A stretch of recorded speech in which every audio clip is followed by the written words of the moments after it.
Hello, and welcome to Fashion Frames, where we talk about how AI is reshaping the fashion industry.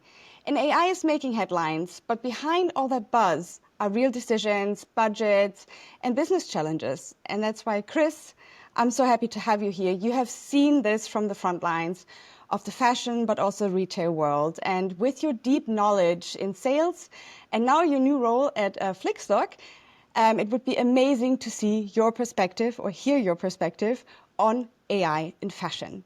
So thank you for joining. Well, great, Charlotte. Thank you for having me. So, Christopher, tell me a little bit about your background.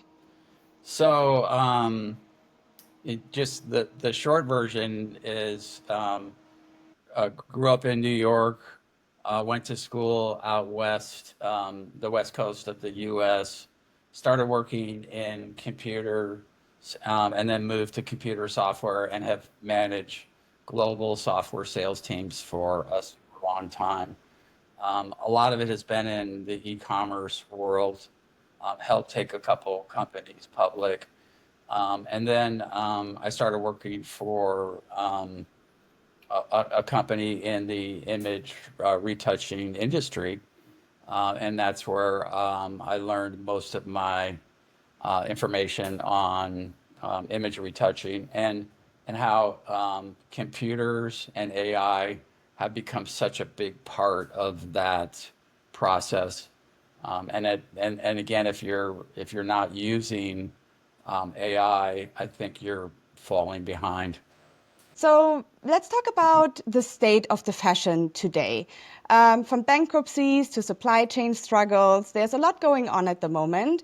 Fashion is under pressure, but it's also a moment of reinventing fashion in the industry.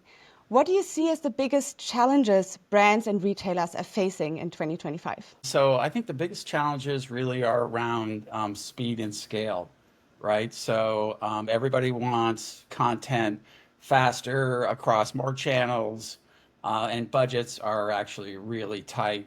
So if you combine that with higher customer expectations, um, and everybody wants like flawless visuals, I think the studios are under enormous pressure to deliver without burning out. So, yeah, speed and scale.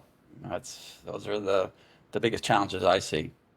Can you tell us a little bit more about how the traditional image editing process looks like? Yeah, so traditionally it's a very labor intensive workflow, right? So you'll do your prep work, you'll do the photo shoot, then you'll cull the photos, and then the ones that you've chosen, you're going to retouch, and then you're going to review those, and then they're going to go back for revision. And so for large companies, that's very labor intensive, and it becomes a bottleneck. So what we try to do at FLixstock is use AI to automate those repetitive parts, right? So like cropping, background removal, basic retouching, um, all those things can be done using AI in the computers. So that frees up the humans to work on quality control and the creative work, which is what most of the photographers and the studio managers love anyway. No one wants to do the basic culling, retouching, review, revise stuff. It's just not fun for Exactly. them. And that is for product photography, model images, also campaign images, Oh yeah, all of them. all of Yeah. them. So you have a lot of experience when it comes to image editing, right? Do you Mhm. feel like there's a conversation about AI right now? Is it a curiosity or is it really a necessity? So I think 2 years ago it started out as a curiosity. Right now it's an absolute necessity. If you're not staying um, uh, in tune or ahead of AI, I think you're falling behind. 2 years ago it was just kind of a budget item, and now it's absolutely imperative for what you're doing. Yeah. Yeah, I agree. But where do you think the biggest gaps still lie? Because it's very hard for some companies to implement AI. and there are gaps. So is it more the tech? Is it the people? Is it the mindset that needs to change? Yeah, so I think it's the mindset. The tools are here, right? Okay. They're here, they're effective. The smart companies and studios are actually using them. And if you're resisting or using outdated processes, then I think you're falling behind. Yeah. Yeah, it's really important to jump into the AI or jump on the AI bandwagon at this point. Can you go a bit deeper into the mindset discussion? Like, what is it that you think the mindset needs to change? Is that more on C-level, or is it actually people who are working with AI on a day-to-day basis, for example, with image editing or in general in fashion? Yeah, so I think people, well, part of image editing, there's the creative control, right? And I think a lot of individuals believe that if they let AI do image editing, that they're going to lose that creative control. But the key for image editing is really around taking a lot of the mundane processes um, and just like mechanizing or automating those processes Hmm. so that you can become more efficient. It doesn't mean that you're going to give up the creative control. You certainly still have that. So, using AI to just do the mundane tasks, the simple ones, then I think that's where AI fits in. Yeah, and I think in our current fashion industry and how it's evolving, the need for visual content is growing. Customers demand more and more visual content. So, of course, it's also a big, big workload. And you did mention speed and scalability. So, yeah, I agree that it has to be a necessity because everyone is moving. Everyone is implementing AI step by step. So, yeah, brands could definitely fall behind. But if they have to implement it now, in order to change that mindset, do you have like an advice how to do that? For me, it's just let's, pick a smaller project, right? And then use AI for that and just start becoming familiar with it. It doesn't mean that you need to dive in headfirst on AI, but just start small. Start with a smaller project and start using it. So the typical image editing process for brands or studios where AI can come in is it's typically a very labor intensive workflow. So you're going to shoot, you're going to call, you're going to retouch, you're going to review, you're going to revise, and so for larger companies that can become a big bottleneck, right? So what I would say is start using AI for the repetitive parts. So like the cropping, for background removal, for basic retouching. And then that frees up the humans so that they can focus on the quality control and the creative work so that they're not actually giving up the creative process. Yeah, so you explained a little bit about the process. And of course, I think when we talk about image editing, especially, it means not just a ton of work, but it's a ton of manual work that needs to happen and quality control, mainly, from what I understand. So AI editing is powerful. And you mentioned earlier that the technology is there, in your opinion. But I also heard from many people that it's not perfect. And so do you think human quality check is still essential? And if so, why? Absolutely. You still need the humans to do the quality check. So I think AI gets you about 80 to 90% of the way there, right? Okay. Yeah. Um, and what you do is you train the computers to do the basic work, which I just spoke about, right? And then you use the humans to do the very subtle things like skin tones, Mhm. or you look for fabric texture accuracy, or you have very brand specific standards that still require human touch. So we're not trying to replace the creative aspect of it. We're just trying to give them superpowers and make them a lot more efficient. Does that make sense? Amazing. It does. It does. It's a really great explanation. Thank you for that. From your point of view, how do you compare the fashion industry's AI maturity in the US versus Europe? So, Europe tends to adopt tech, in my opinion, Europe tends to adopt tech more quietly than here in the US.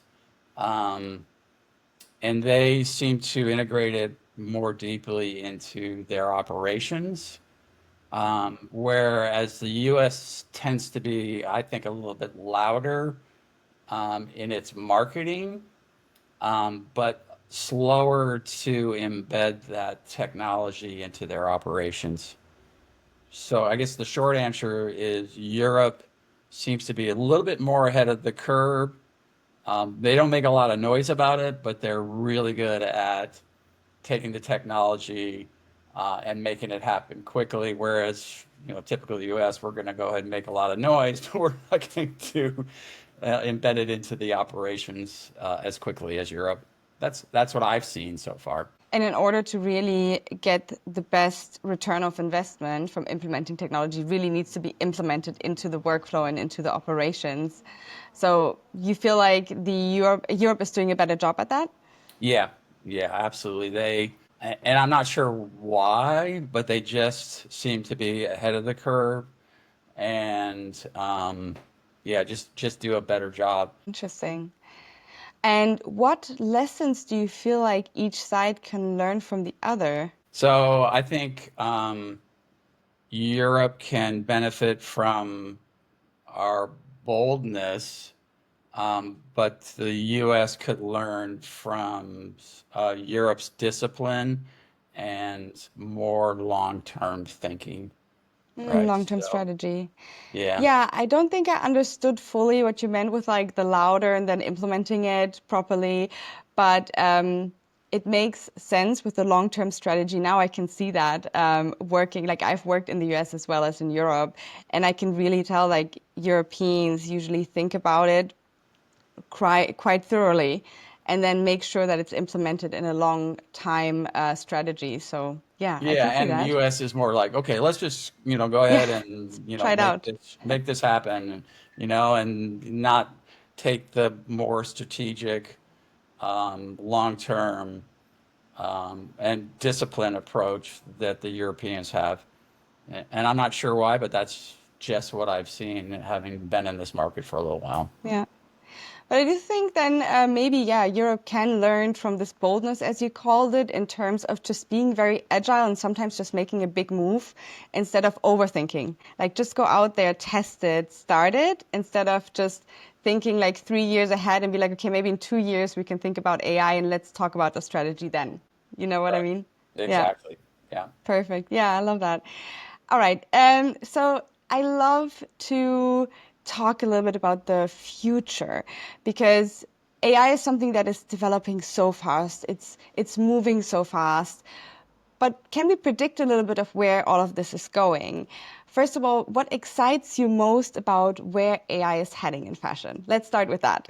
Okay. So for me and what I've seen, it's one of the things you want to do as an e-commerce retailer is put images that are the most relevant to your end user in front of them at the perfect time, right? I call that the aperture moment. And so I think one of the most unique things is what we call dynamic content personalization, where you're putting images based on the user's behavior. So let's say you're coming to a site and you're a woman and you start looking for boots, right? We know that you are most likely looking for boots. So let's use that information and show you beautiful images around boots rather than high heels because you're probably not going to be that interested in high heels. So, dynamic content personalization, and not just in language or size, but really in visual style. And that's where I think things are headed. Yeah. Okay, interesting. And you have been in sales and strategy for some time. And I was thinking, what advice would you give a sales or a strategy leader who wants to push for innovation but isn't necessarily sure of where to start? And you mentioned earlier, start small, but if you Right. have to start, look at it more on like a holistic level. Where would you start? Yeah, so again, I would start small, but just find one process, you know, take one process and let's kind of perfect that. Don't try to boil the ocean. So take a process that's eating up a lot of time, and let us do a test and see what the results are. And then you're just taking a small step, in the process, which could lead to perfection. But if you do try to boil the ocean, then you're just going to get overwhelmed. So just start small, find one thing, and let us take advantage of it. Yeah. And what role do you see FLixstock playing in shaping that future in fashion? Yeah, so like most companies in the business, we're allowing the computers, or yeah, basically helping the computers do a lot of the basic work, Yeah. which will free up your time for more of the creative work, which is what most studios and photographers really love anyway, right? They don't like the Yeah. mundane cropping, type of stuff. So background removal, you know, they would rather have somebody else do that. So yeah. Thank you. And I would like to finish this off. I started doing this like a few podcast recordings ago with a lightning round. So I will just ask you a question. It would be amazing if you could answer that within 1 or 2 sentences. Okay. Are you ready? Sure. Most overrated AI buzzword right now. I think that would be autonomous creativity, which sounds cool, but let's not pretend AI can't replace vision. Okay. Most underrated use case in the age of AI. Most underrated use case. Consistent brand approved image templates that scale across geographies. Okay. Mhm. One thing brands still get wrong about AI. So I think they treat it like a tech project Mm-hmm. versus an operational shift. So Yeah. AI really needs to be an operational shift for most of the studios and companies, and not just like a little side project. Mm-hmm. I love that answer. And last but not least, biggest myth about AI in fashion. So I think most people think that AI kills creativity, but in reality, it's going to kill inefficiency.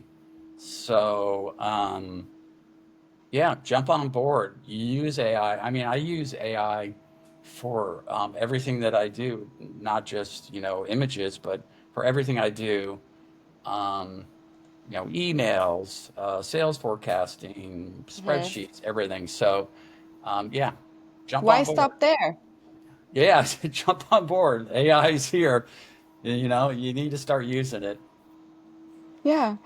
Thank you. It was so nice having you on this podcast. Thank you, Christopher. All right, Charlotte. Have a wonderful day.